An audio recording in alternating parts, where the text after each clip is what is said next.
Bukan pertama kalinya kasus pemerkosaan yang disertai pembunuhan terhadap anak di bawah umur terjadi. Beberapa kasus serupa bahkan menimpa balita. Tersangkanya justru orang-orang terdekat mereka. Kira-kira apa motifnya dan kenapa mereka tega melakukan hal tersebut? Main lagi ya.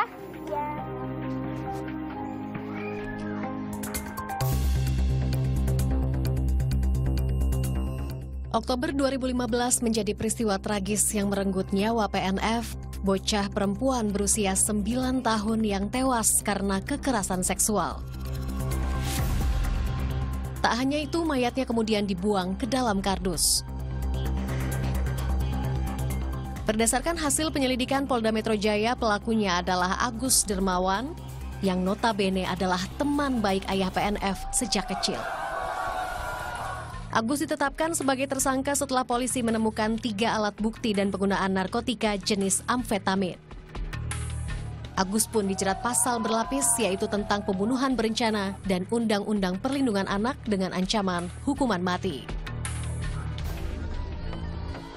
Tak berhenti sampai di situ, kasus asusila terjadi lagi awal Mei 2016. Seorang balita berusia 2,5 tahun berinisial LN ditemukan tewas di kebun di sekitar rumah korban Kampung Pabuaran Tonggoh, Kabupaten Bogor. Tragis, sang pelaku adalah tetangga dekat korban. Budiansyah melampiaskan nafsu pada LN saat korban tengah bermain di rumahnya. 2 kali korban mengalami kekerasan seksual. LN sempat berteriak, namun pelaku membekap mulut korban hingga ia tewas dan jenazahnya dibuang di kebun. Akibat perbuatannya, pelaku juga dijerat pasal berlapis hukum pidana pembunuhan, Undang-Undang Perlindungan Anak dan Peraturan Pemerintah tentang Perlindungan Anak. Dan baru-baru ini, masyarakat kembali dikejutkan dengan perbuatan biadab serupa. Kali ini menimpa bocah berumur 5 tahun berinisial N yang tinggal di Kutai Timur, Kalimantan Timur. Jenazah N ditemukan warga di hutan yang berjarak sekitar 45 meter dari halaman belakang kantor Rumah Sakit Pratama di Kutai Timur, Kalimantan Timur. Saat ditemukan, kondisinya mengenaskan. Mayat korban hangus terbakar. N diduga dibunuh tetangganya Ijur yang berusia 45 tahun. Korban sempat mengalami kekerasan seksual sebelum dibekap hingga meregang nyawa.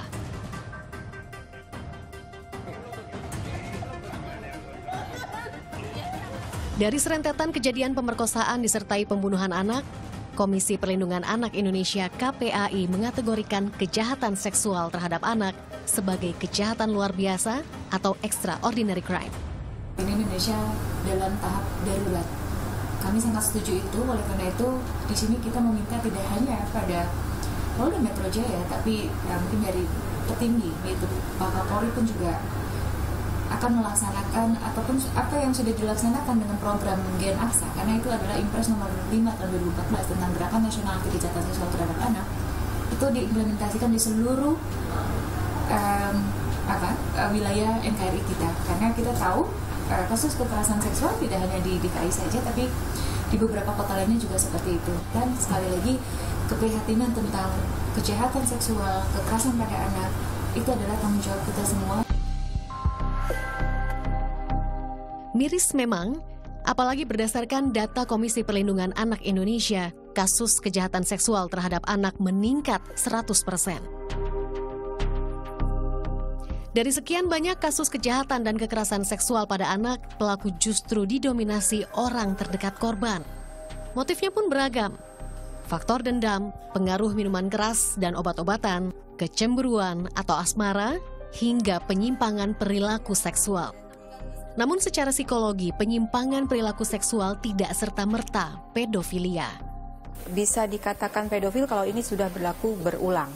Dan memang ada dorongan emosional, ada perasaan-perasaan khusus tertentu yang muncul dalam diri pelaku terhadap anak-anak gitu. Jadi ada perasaan yang berbeda. Jadi berbeda dari orang pada umumnya terhadap anak-anak. Jadi ada perasaan sayang yang berlebihan, terus ingin lebih intim dengan anak-anak.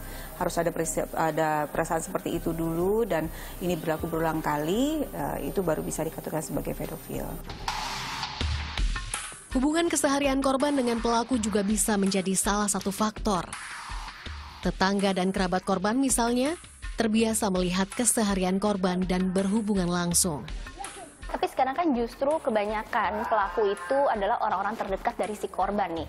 Nah, bagaimana sih pengawasannya? Intinya kan anak kan objek yang mudah, sasarannya empuk, karena mereka mudah dimanipulasi, mudah dibujuk gitu. Apalagi kalau anak sudah merasa percaya dan merasa nyaman dengan si orang tersebut gitu. Jadi mudah sekali dia, rentan sekali untuk jadi korban gitu. Nah, jadi yang sekali lagi pentingnya pendidikan seksualitas, karena pendidikan seksualitas ini memberdayakan anak sendiri untuk melindungi dia. Jadi misalnya siapapun itu orangnya, entah sudah kenal dekat atau baru kenal, ketika orang ini berusaha untuk melakukan sesuatu yang berkaitan dengan bagian tubuh pribadinya, anak bisa teriak, bisa menolak, bisa kabur dan sebagainya.